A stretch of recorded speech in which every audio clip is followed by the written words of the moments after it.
Hey everybody, welcome back. James here again with you, and today I'm going to show you how I get my air rifles dialed in for the upcoming small game season here in Indiana.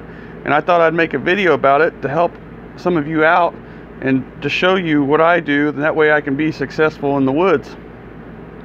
And squirrel hunting is one of my favorite types of hunting, and you know, starting to use air guns and such like that, PCPs, a couple years ago, have made it even more enjoyable for myself. Now with that said, in this video I want to cover some things, and this is going to be covering air rifles with using scopes. If you're an iron sight shooter, you know, this video isn't for you. But if you're using scopes, whether it's a PCP or a break barrel, actually it doesn't really matter. It's the same concept. And what that is you have to understand you have two zeros. You have a far zero and a close range zero. With your trajectory, as the pellet or slug or whatever you're using comes out of the barrel, you know, it's going to go and hit the first zero and then hit the second one. That's what people usually zero their scopes into. Now with that said, you have to make sure your gun is tuned, and I cannot stress this enough. You know, it makes no sense to have a gun that does not group really well, and then you're going to try to zero it because you're going to be chasing your shots all over the place. And what I mean by that is, if you take your first shot, your second shot, third shot, fourth shot, fifth shot, and they all don't touch each other or within, you know, close proximity of each other, and I'm talking like clover leafing or whatever, you're going to be chasing your shots all over the place if you're trying to zero your scope. You know, at 35 yards, you shouldn't be getting a 2-3 inch group. Again, it should be like a clover leaf or one hole. And that's what I always strive for. I always try to get the best, because you should. That's the way it should be. You know, you shouldn't set yourself up for failure. So I just wanted to get that out of the way. Now, here is my setup, is my Air Venturi Avenger 22 cal that I'm using as an example rifle in this video. I have the factory magazine in here with the mag band, using the pellet bumper and the O-ring delete kit.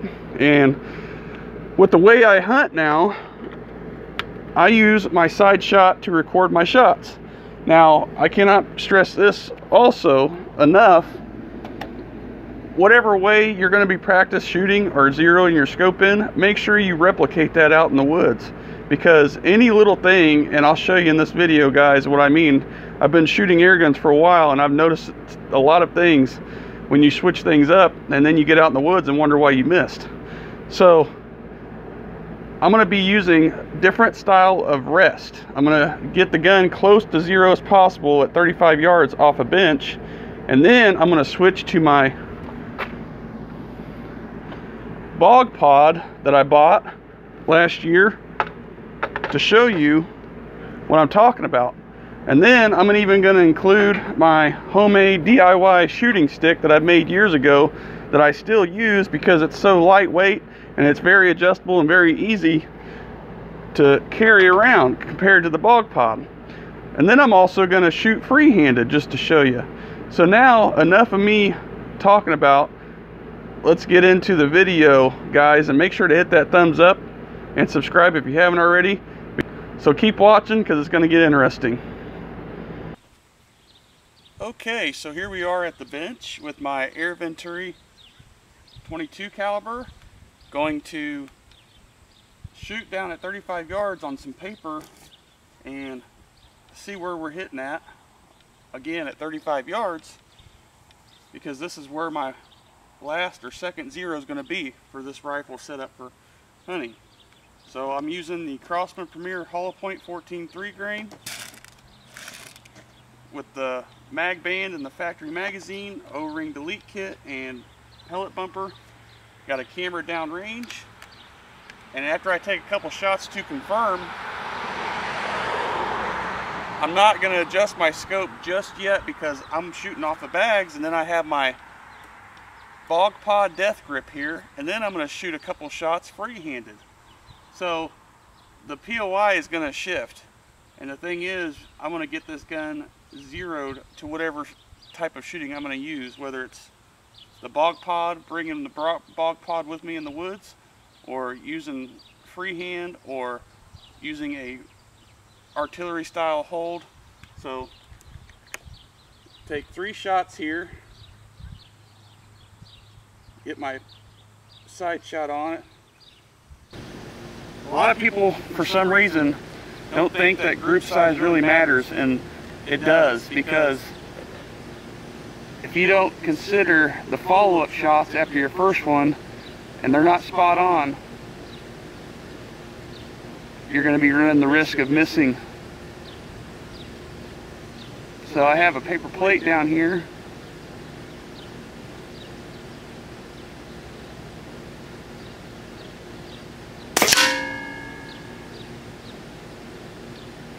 Well, looks like it's right on the money. Let's see if the second and third shot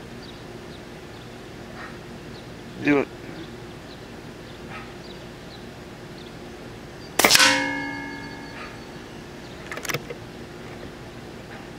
Right on the money.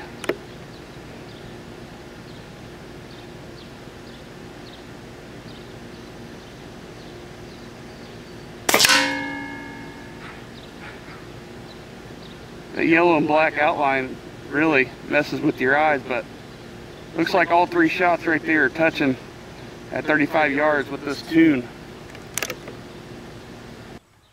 So now I'm going to jump to the death grip bog pot over here, take 3 more shots and see if there's a significant shift. This bog pot is really awesome because you can level it out and all that stuff, and it, for really crazy shots that I take sometimes, it really helps because the POI is usually higher, but we'll see. And luckily the wind is not too bad. I do not like shooting with this bog pot in the wind. It's horrible.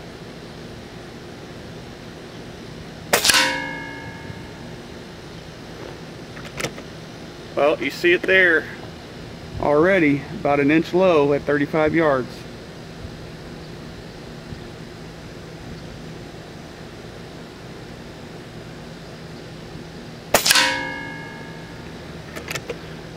And they're touching though.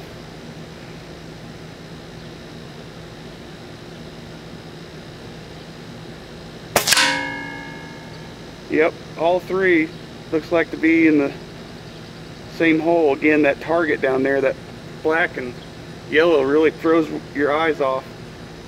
But significant change in POI.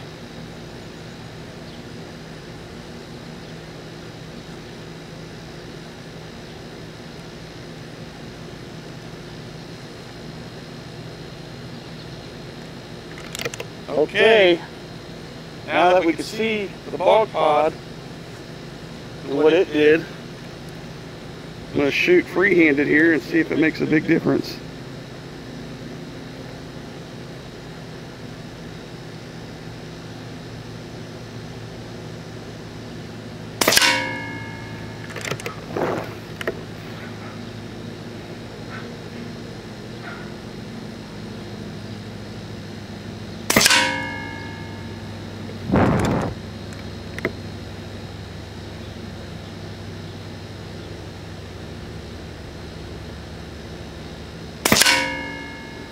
Wow, free-handed versus the bags, big difference downrange. Wow, bog pot and free-handed looks to be equal, about an inch drop at 35 yards from a close to 0 off the bags. So again, double check your zeros and what you're taking out in the woods, guys, whether it's a bog pot or a shooting stick, because again, you've seen it right there. Wow. So right now, I'm not going to shoot, but I'm going to adjust my reticle on my scope here, and I have my side shot on so you can see what I'm doing. What I'm doing is, there's an easy way to do it instead of doing all the math and calculations. Just look through your scope as you're moving your turrets to the direction you want. So if I need to go up an inch, I don't really care about the inch part. I just need to go up, and I watch my reticle go down. Make sure to hold the gun as still as possible. And it looks like we Made it there.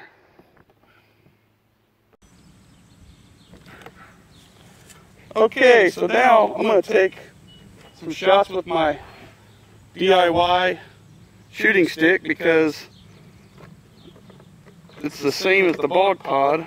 Off camera, the camera decided to cut out on me. So I have some spinners down there. I'm going to test this on.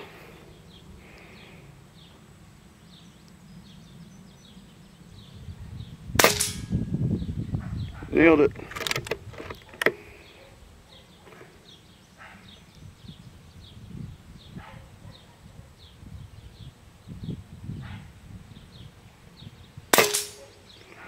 Nailed it.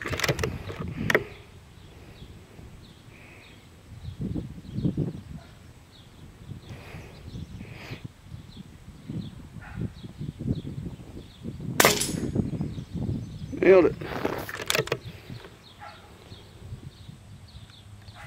Alright, now that we found the zero, I'm going to find the first zero so I know for hold over and hold under.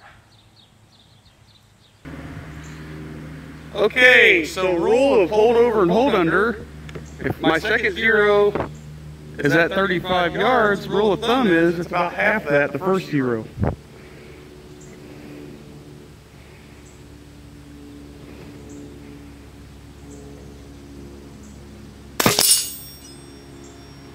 Pretty close.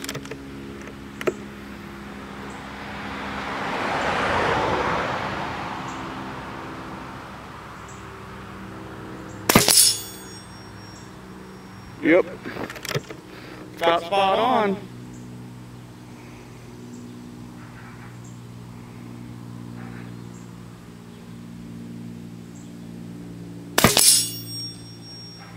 Yep.